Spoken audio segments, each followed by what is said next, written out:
Hi అండి, welcome back to Parthi Vihan channel. ఇప్పుడు రాజమండ్రిలో వర్షం పడుతుందా, వేడి వేడిగా అల్లం టీ తాగాలనిపిస్తుంది. దంచిన అల్లం, లాలిక్కాయ, ఒక టీ స్పూన్ టీ పొడి, మీ రుచికి తగ్గ బెల్లం వేసుకోండి. వీటిని బాగా మరిగించండి. ఎంత మరిగితే అంత టేస్టీగా ఉంటుంది టీ. ఈ టీ బాగా మరిగిన తర్వాత తాగితే చాలా బాగుంటుంది.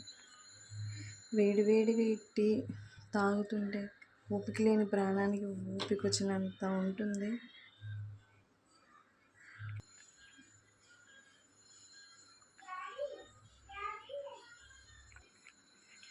వేడివేడిగా ఈ చాయ్ తాగితే ఆహా అనిపిస్తుంది. మీకు ఎంతమందికి అల్లం టీ తాగడం